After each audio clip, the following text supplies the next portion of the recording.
연준이 이번에 50bp 금리 인하를 했는데 급격하게 금리 인하를 하면 폭락이 올 가능성이 높다라는 얘기가 있습니다. 이제 대선이 30일밖에 남지 않았습니다. 주말에도 대선 후보들이 캠페인을 본격적으로 하기 시작하고 있고, 참고로 일론 머스크도 참여를 했습니다. 이건 합성 사진 아니고요. 실제로 트럼프 대선 후보가 피격 사건이 있었던 그 장소에서 일론 머스크가 점프를 하고 있는 모습이고요. 정말 이렇게 뜨거운 열기가 있는 대선이 될 것 같습니다. 그런데 이렇게 대선이 얼마 남지 않았는데 이상한 점들이 좀 논란이 될 만한 일들이 나오고 있습니다. 바로 지난주에 갑자기 고용 지표들이 굉장히 높게 강하게 나왔습니다. 경제가 굉장히 강한 신호를 주는 지표가 나왔는데 월가 애널리스트들은 약 15만 고용 창출할 거라고 봤습니다. 그리고 투자기관뿐만이 아니라 경제학자들도 15만 예상하고 있었는데 갑자기 25만이 나왔습니다.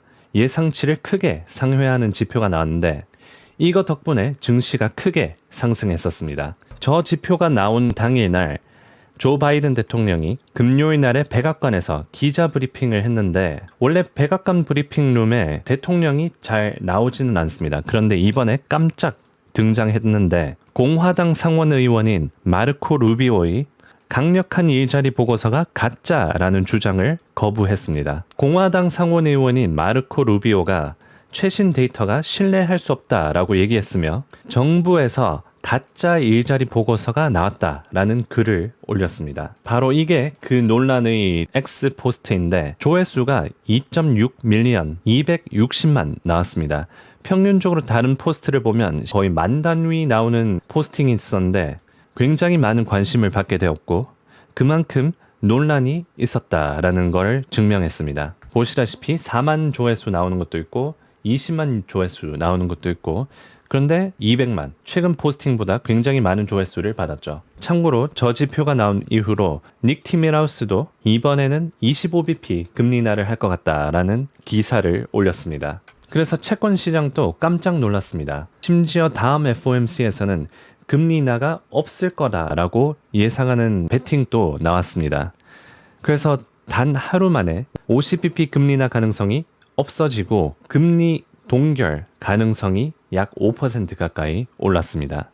그래서 정부가 이 대선 전에 경제가 강하게 나오는 걸 보이려고 그런 게 아니냐라는 논란이 있었고 이번에 연준에서 50bp 금리 인하를 했죠.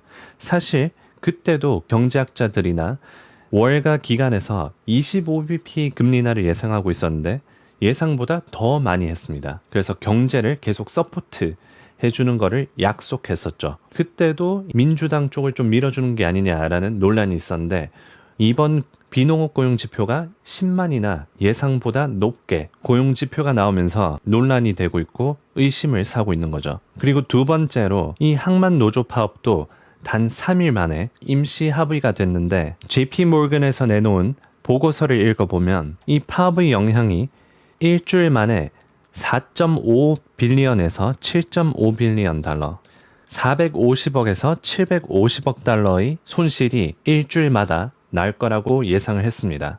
전체적인 경제로 보면 큰 수치는 아니지만 이게 한 달, 그리고 한 달 넘게 진행이 되면 GDP에 영향을 줄 수도 있다라는 얘기가 나왔습니다. 그래서 항만 노조가 임시 합의를 본 이후로 주가가 또 추가적으로 상승을 했습니다. 그래서 현재 상황은 이겁니다. 연준에서 경제를 밀어주고 있고 중국 쪽에서도 최근에 경제 부양을 하면서 위험자산 시장을 계속 상승으로 이끌고 있습니다. 현재 재무부에서 돈을 계속 풀고 있고 연준도 금리 인하를 하면서 시장의 유동성을 꽉 쥐고 있다가 이제 점점 놔주고 있는 상황입니다. 그래서 머니 서플라이, 시장의 총 화폐 공급량을 본다면 이게 코로나 때 크게 상승했다가 양적 긴축을 하면서 화폐 공급량이 점점 줄었었죠. 그런데 다시 전고점을 돌파하려고 합니다. 계속 오르고 있어요. 그래서 시장에 유동성이 잘 공급되고 있는 상황이라는 겁니다. 그리고 머니마켓 펀드도 보면 계속해서 유동성이 늘어나고 있습니다. 대체적으로 보면 경기 침체 들어가기 전에 이 머니마켓 펀드로 크게 돈이 흘러 들어갔다가 이제 경기 침체가 오고 위험 자산이 크게 가격이 떨어지면 그때 이 머니마켓 펀드에서 증시 그리고 위험자산으로 흘러들어갑니다. 그러면서 떨어지죠. 그래서 지금 이렇게 급격하게 이 머니마켓 펀드가 올라가고 있다는 거는 시장이 쇼크를 대비하고 있다라고 볼 수도 있고 유동성도 넘쳐나고 있다라고 보실 수 있습니다. 현재 미국의 소매 판매도 괜찮은 상황인데 2008년도 때 소매 판매가 크게 급락했고 2020년 코로나 때 크게 급락했고 만약에 경기 침체의 신호가 있다면 이게 급격하게 떨어지고 있을 텐데 아직 괜찮은 상황이죠. 그래서 경제도 강하고 연준도 경제를 밀어주고 있고 위험자산 선호도는 계속 상승하고 S&P 다우존스 매일같이 신고가를 찍고 있죠. 이제 실적 발표가 2주밖에 안 남았습니다.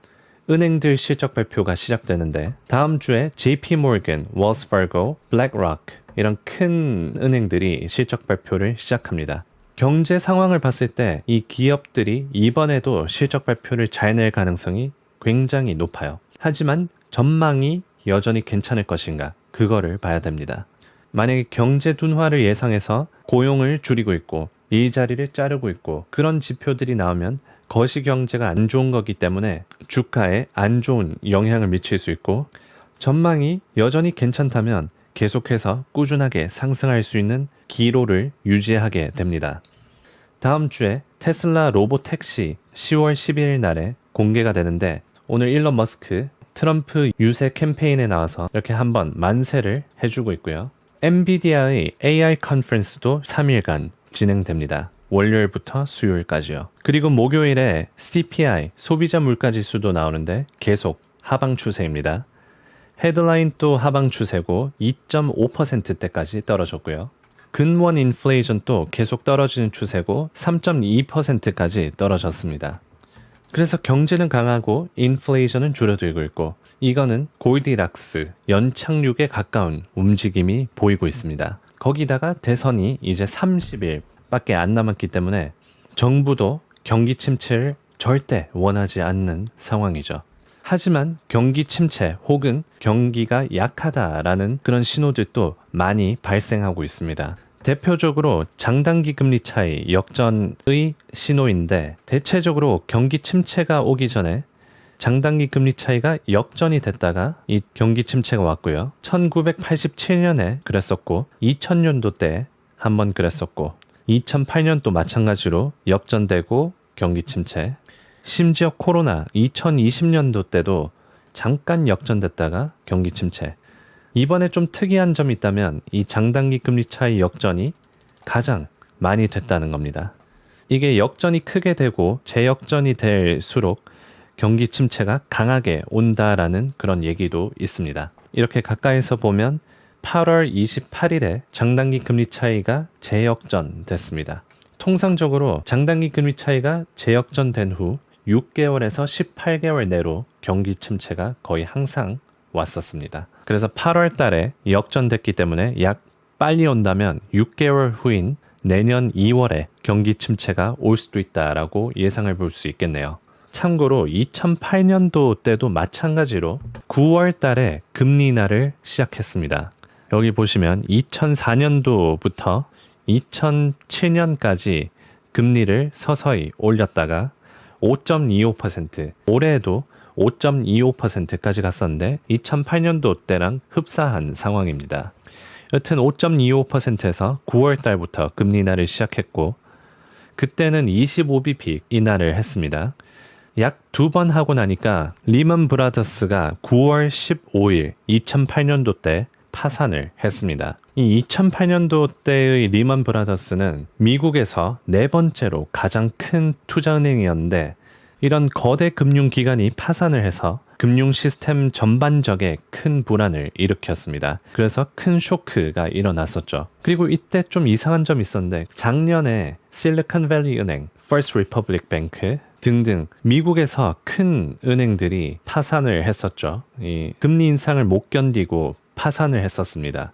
그때 실리콘밸리 은행이 약 16위 정도였고 꽤 큰 은행들이었는데 정부가 구제를 해줬었죠. 그런데 이 리먼 브라더스 때는 정부가 구제를 해주지 않았습니다. 그냥 파산하도록 놔둔 거죠. 정부가 그때 왜 안 도와줬냐라는 얘기가 굉장히 많았었습니다. 여하튼 리먼 브라더스가 9월 15일에 파산을 한 뒤로부터 주가가 빠졌다가 다시 올랐다가 꽤 잘 버텨줬습니다. 그런데 결국 한 달 만에 주가가 크게 하락하기 시작했었죠. 보시다시피 여기가 파산인데 거의 한 달 동안 잘 버텨줬습니다. 그런데 10월 1일부터 주가가 크게 하락하기 시작했어요. 그리고 리먼 브라더스의 파산 3일 뒤에 9월 18일에 FOMC에서 50bp 금리 인하를 했습니다. 그래서 그때 빅컷을 했었죠. 이번에 금리 인하를 크게 한 것처럼요. 나스닥 차트인데 8월 달에 주가가 급락하는 상황이 나왔습니다. 나스닥이 거의 10% 가까이 일주일 만에 하락했었는데 7월 FOMC에서 연준이 금리 동결을 했습니다. 금리 동결 후 고용지표가 급격하게 안 좋아지기 시작했어요. 매주 나오는 실업수당 청구 건수를 보시면 8월달 FOMC 이후에 올해 중에서 가장 높이 나왔었습니다.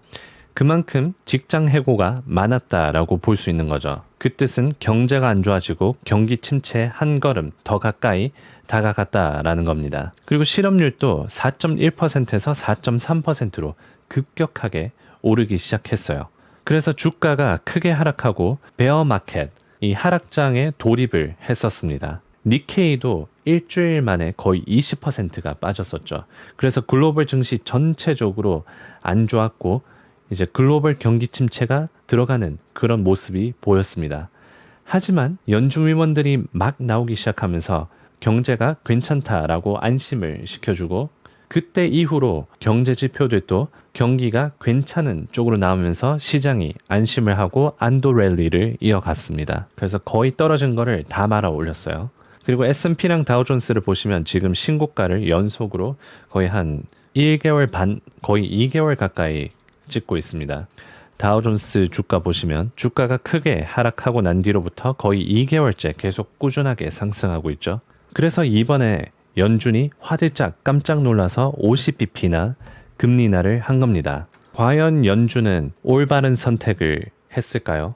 다음 주에 인플레이션 지표가 나옵니다. 인플레이션이 다시 서서히 오르는 지표가 나오기 시작하면 시장은 다시 연준이 긴축적으로 갈 거를 대비해야 되고 대선까지 끝나기 때문에 이제 연준이 더 이상 경기 침체를 막아줄 이유가 없습니다. 마치 리먼 브라더스 파산을 막아주지 않았던 것처럼요. 그래서 대선 이후로 만약에 쇼크가 있으면 시장이 더 크게 반응할 수 있을 가능성이 높습니다. 다음 주는 인플레이션 지표가 나옵니다.